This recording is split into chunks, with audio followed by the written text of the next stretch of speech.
Ho ho ho ho! Bienvenue sur Mathieu te raconte pour un petit bilan aujourd'hui de l'année 2020. Je m'appelle Mathieu Fortin, je suis écrivain et comme tout le monde cette année en 2020, j'ai eu une année un peu bizarre. Et j'avais envie de faire un petit bilan vidéo au lieu de faire un bilan écrit comme j'ai fait les autres années.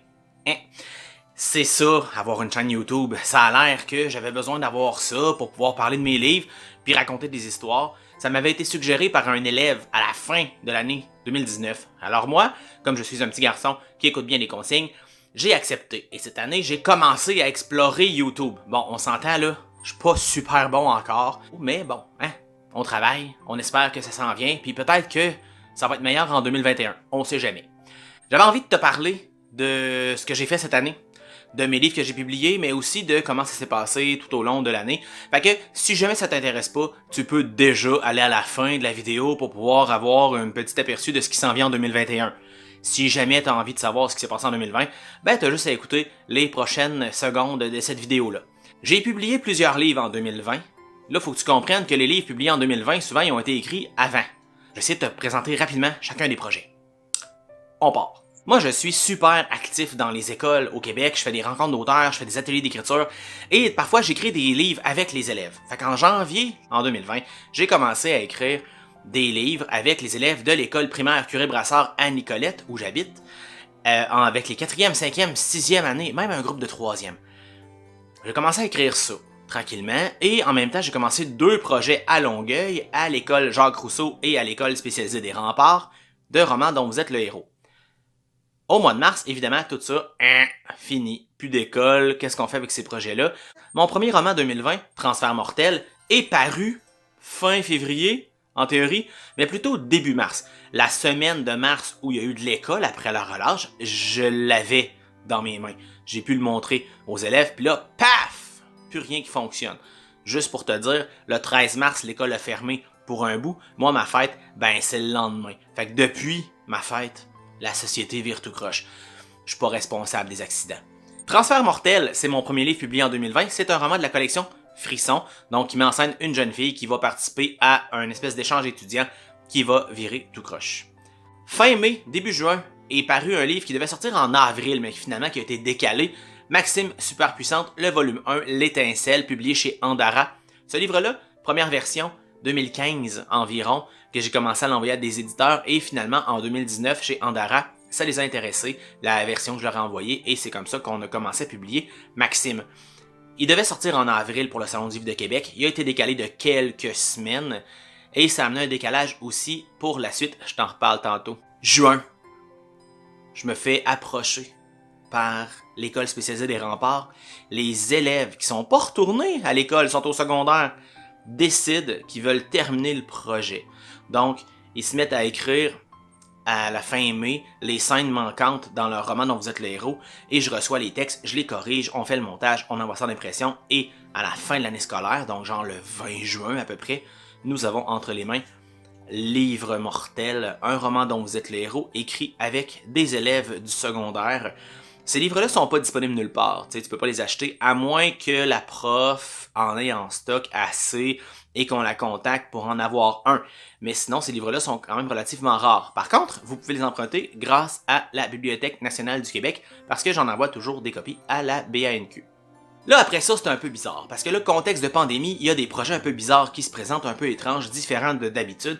Je me fais approcher par le comité culturel de ma ville, Nicolette, pour faire quelque chose pour la Saint-Jean-Baptiste. On me demande d'écrire des paroles pour une chanson, un texte qui va être lu, on sait pas trop encore le concept.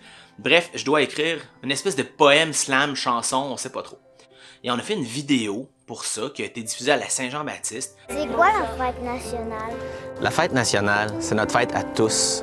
C'est celle de la nation que nous formons et qui chante en chœur avec son cœur. On fête en famille, on célèbre entre amis, on se réunit près du feu, au centre-ville, chez vous ou chez nous, pour lâcher notre fou. On se rappelle le passé, les luttes de nos aînés qui sont confinés. Faut pas oublier de les remercier, de leur dire qu'ils nous manquent et qu'on les aime. Si toi aussi t'es fier, lève tes mains en l'air. Pour qu'on crie d'une seule voix, on est québécois. Au début de l'été, Une maison des jeunes m'approche, ils ont accès à un financement pour faire un projet, et là, eux, ils sont spécialisés dans les jeux de rôle pour les jeunes, donc ils me demandent de créer un univers de jeux de rôle. Donc, j'ai fait des légendes sur un pays un peu imaginé où il y a eu un événement il y a longtemps, puis je fais un peu l'historique de cet univers-là, avec les héros, avec des méchants, en m'inspirant de certaines légendes atikamekw, parce que c'est ce qu'on me demande de faire aussi. Donc, il y a la carte, il y a le recueil,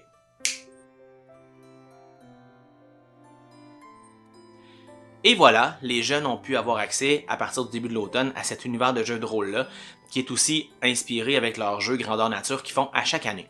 Donc, peut-être que dans une maison des jeunes, près de chez toi, vous pourriez avoir accès à ça. Faudrait que tu en parles à tes animateurs. Puis moi, dans tout ça, ben, tu sais, j'aime bien être actif pour demander de l'argent pour faire des projets. Et là, ben, il y a une nouvelle bourse du Conseil des arts du Canada qui s'appelle Connexion Création, qui est faite pour les créateurs en contexte de pandémie pour faire un projet numérique. Donc moi, je fais la demande de fonds. Et au mois d'août, j'apprends que je reçois la bourse de Connexion Création, Création Connexion, en tout cas celle-là, du Conseil des arts du Canada, pour pouvoir prendre mon recueil de nouvelles qui s'appelle Enraciné, dont voici la couverture, et en faire des contes audio que je vais pouvoir mettre sur ma chaîne YouTube. C'est pas encore fait, j'ai commencé à le travailler, ça va sortir quelque part en février, mars, avril. De temps en temps, je vais en mettre sur la chaîne des petites vidéos où je vais te raconter les légendes qui ont inspiré Enraciné, mais mélangées avec les légendes d'Enraciné, donc un espèce de mix entre tout ça. Au mois d'août, je me retrouve aussi avec un nouveau livre entre les mains qui s'appelle Chronique d'un créateur d'histoire. Tadam! Les chroniques, ça c'est un gros projet que j'ai fait dans la MRC Nicolet et Masca. Je me suis promené dans les villages, j'ai rencontré des gens, ils m'ont raconté des choses, je m'en suis servi pour faire des contes à la radio. La légende du garçon fantôme de Grand Saint-Esprit. La légende des paniers de frênes d'Odanak. La légende du livreur de Saint-Célestin-Paroisse. Je m'en suis servi pour faire des contes aussi en version écrite que tu as dans ce recueil-là. C'est particulier, tu peux pas l'acheter. Il faut que tu le trouves dans un des villages de la MRC, dans le bureau municipal ou à la bibliothèque publique.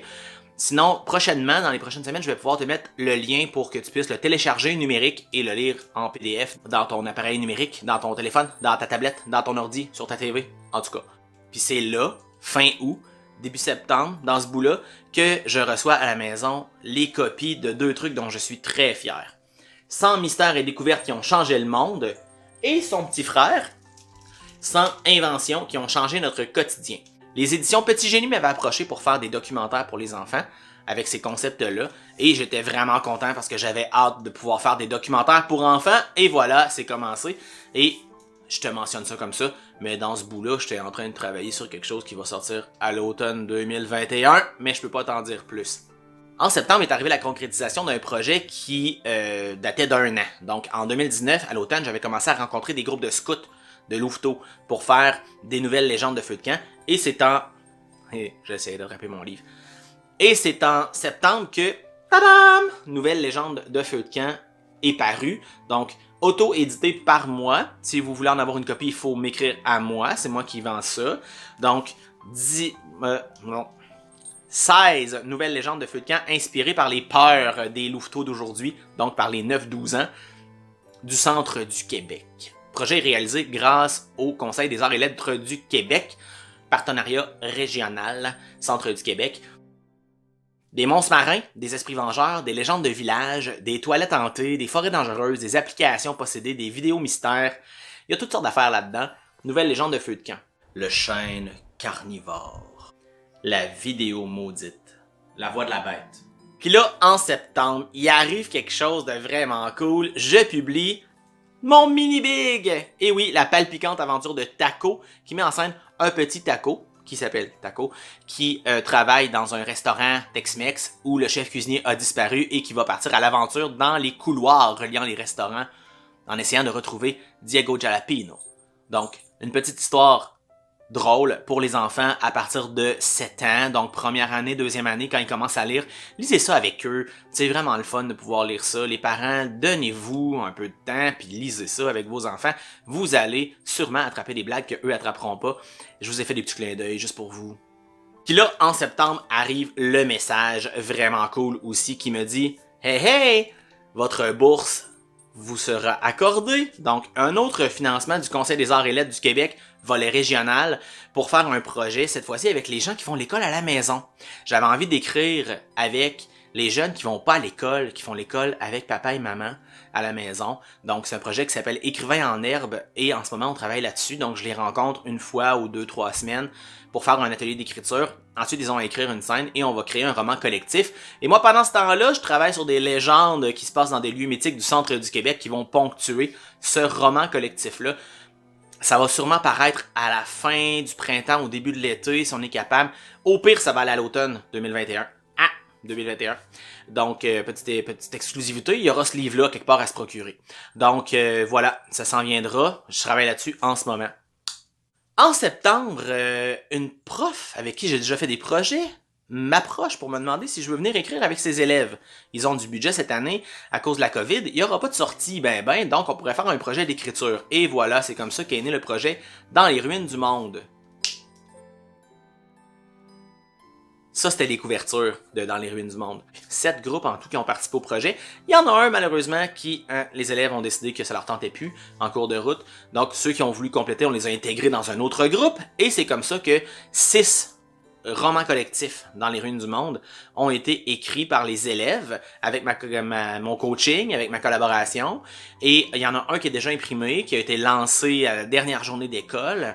Les autres vont être lancés plus tard parce qu'ils sont en impression ou en correction en ce moment ou en montage parce que il y a eu beaucoup de travail à faire avec certains textes dans certains groupes. C'est ça le principe d'un projet collectif, c'est que les élèves, ils écrivent puis moi je m'assure juste de la cohérence, mais c'est une job de correction qui est pas facile. Faut que je respecte les élèves, mais que je m'assure qu'il y a moins de fautes possibles. Fait que ces projets-là, c'est vraiment trippant à faire. Et là, un gros projet comme ça de 6, finalement, recueils, c'est vraiment nice. Donc, Dans les ruines du monde, c'est un autre projet que j'ai fait en 2020. Et finalement, le petit dernier, mais non le moindre, Prisonnier du centre d'achat, la suite de Prisonnier du gym. Prisonnier du gym, ça apparaît pas de même, mais c'est un roman qui marche vraiment beaucoup. Beaucoup d'écoles les ont achetés, beaucoup d'écoles font lire des extraits de ce roman-là, et il était très attendu, Prisonnier du centre d'achat. Ça a pas été long, la quantité de messages incroyables que j'ai reçus de profs et de parents qui l'achetaient pour les élèves ou pour les enfants. Donc, Elliot et sa famille reviennent à l'avant-plan, cette fois-ci au centre d'achat, le 24 décembre à 16h30. S'ils sont encore là à 17h, ils vont être pris. Ils vont être pris jusqu'à ce que les magasins rouvrent pour le Boxing Day du 26 ou pour l'éternité s'ils sont pas chanceux. Et là, imagine, cette année, ils seraient pris jusqu'à ce que le gouvernement décide qu'on peut rouvrir les magasins non essentiels du centre commercial. Donc voilà, Prisonnier du centre d'achat, qui est le dernier projet qui est paru en 2020, en novembre, et qui est déjà un roman sur lequel j'ai beaucoup de commentaires. Bon là, tu vas me dire, mais Mathieu, est-ce que tu vas développer tes habiletés sur YouTube dans les prochaines semaines? Je vais essayer, mais je suis en train de travailler sur des romans pour le site. Ah, attends. En 2021, tadam, 2021, je peux te montrer déjà la couverture de Maxime Superpuissante volume 2, Le Frisson. Je peux te montrer aussi la couverture de Défi virtuel, un nouveau roman de la collection Sphinx. Je peux te dire que je suis en train d'écrire des romans pour la plateforme tonaventure.com. Je peux aussi te dire que j'ai travaillé sur des documentaires. Il y aura aussi une réédition de quelque chose qui est paru avant 2013. Et toutes sortes d'autres affaires sur lesquelles je dois travailler dans les prochaines semaines. Fait que je te souhaite joyeux Noël, bonne année. J'espère que 2021, ça va être une année plus intéressante que 2020 sur beaucoup de points. Je te la souhaite créative, je te la souhaite pleine de lecture, je te la souhaite pleine d'aventures. C'est Mathieu Fortin qui te parle, je suis écrivain et merci de me suivre. Et c'est ça.